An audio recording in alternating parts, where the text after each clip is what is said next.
Good day po sa inyong lahat. Si Mang Mags na naman po ito, ang inyong kaibigan at kamanukan. Sasagutin po natin ngayon ay tungkol sa katanungan ng isa sa mga subscriber natin. Ano daw ba yung 16 weeks na manok? Yaman rin lang na itanong niya yan ay bibigyan na rin natin ng kapaliwanagan. So, sir, ang tinatawag pong 16 weeks na manok or yung RTL, ito po yung kadalasang nire-release or binebenta naming mga nagpapalaki ng sisiw sa aming farm papunta dyan sa inyo kapag kayo ay umorder. Bakit nga ba 16 weeks old yung dinideliver na manok? Hindi ba pwedeng i-deliver ito ng 12 weeks old, 13 weeks old, 14, 15, 16, 18 weeks? So, kaya po 16 weeks namin dinideliver yung inyong mga RTL kasi po pagdating po ng 15 weeks, kumpleto na po yung kanilang bakuna. Pagkapisa at pagkapisa pa lang po ng sisiw, right after po nilang piliin, pagkahiwalay po ng mga babae na sisiw, ini-sprayan na po ito ng iba't ibang klase ng bakuna. So, doon pa lang po sa hatchery, binabakunahan na po yan. And then, pagdating po sa farm namin, pagsapit ng kanilang day 4, binabakunahan na naman po namin yan ng B1, Lasota. Yan. Iba-iba po yung klase ng bakuna. Yan. So, pinapatakan po namin yan sa mata. Pagdating ng 11 days old, another bakuna. Pagdating ng 18 days, bakuna ulit. 21 days, bakuna ulit. So, yung 21 days, 3 weeks na po nila yon. And then, pagdating ng week 4, another bakuna. Week 5, week 6 weeks. Week 7, 8, 9, 10. Yan, tad-tad po yan. Linggo-linggo na po yan. Kaya po, 16 weeks siya dinideliver sa inyo dahil kumpleto na po siya ng bakuna. Pagdating ng 15 weeks ng manok, binabakunahan na po namin sila yung huli, yung NDIB plus EDS. Yan po yung pinakamahal. 7 pesos po atang isa.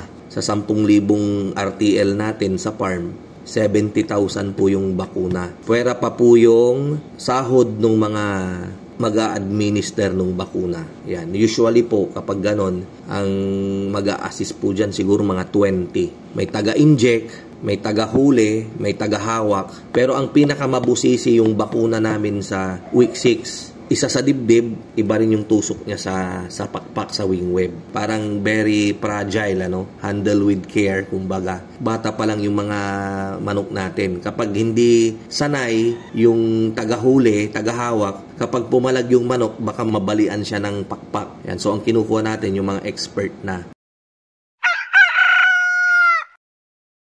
Marami pong nagtatanong, magturo daw ako, ganyan. Pwede naman, pero matrabaho po. And then, babantayan mo po talaga. Dahil pag medyo nalingat ka lang, ayan, magkakaproblema na. So, at least may idea po kayo. And then, pagka-deliver po nung manok sa inyo na 16 weeks, syempre po, kondisyon yan. And then, pakakainin ninyo, alagaan ninyo, paiinumin. Ganyan lang naman yung routine, umiikot-ikot lang dyan. Kapag may sipon, painumin mo ng enrofloxacin. Kapag may malaria, tirahin mo kagad ng CXD3 or yung Pyristat. Yan, very effective po yung mga gamot na sinasabi ko. Kapag maintenance lang naman, healthy sila, mapupula yung palong, maintenance lang na vitamins. Daily po sa amin, 6 to 9. Yung ibang farm, every other day. Kanya-kanya pong yan. Yung iba nga, hindi rin nagba-vitamins. Dahil yung feeds daw po, may halo ng vitamins. Ay, mga ganyan po, titingnan natin. Tas kami rin naman, nag-uusap-usap. Kumusta yung itlog ng manok mo? Maganda ba? Madami ba? Malaki? And then, anong ginagawa mo? Vitamins ako. Gaano kadalas? Every other day. Aba, okay yan . So, yung isa gagaya naman. Sabihin ko po sa inyo, natututo po talaga tayo sa actual kapag andyan na po. Kahit kayo ngayon walang idea sa ganitong negosyo, pag nagkaroon po kayo ng konting alaga, halimbawa 96 heads, magiging bihasa po kayo. Hindi po ibig sabihin na ako yung nauna ay mas magaling po ako sa inyo. Siguro sa ngayon, knowledgeable ako. Pero pagdating po nung kayo na mismo yung ina-actual nyo na, tas andyan kayo palagi nakatutok sa manok ninyo, time will come, mas magaling po kayo sa akin. Si Sir, Sir Sen Enriquez shout out ulit sa kanya, from Nueva Ecija. Yung manok nga niya, nag 98%, 97, 98%, yung kasagsagan ng kanyang peak. Ako, 97, yung pinaka mataas ko na napapik sa manok ko. Although, sa vlog ko palagi sinasabi ko 90%. Ayan, pero siya na-experience niya. So, ang ganda. Tinanong ko naman kung ano yung mga ginawa niya. Ayan. So, TLC. Tender Loving Care. Ayan. Titignan niya palagi yung tubig na malinis dapat. Yung feeds, di ba? Hinahalo niya, equally distributed, ganyan. Kapag may mga gusto po kayong malaman, buklat-buklatin nyo lang po yung mga videos natin. As of now, ang naka-upload na pong video natin, 409. Ang dami na po pala.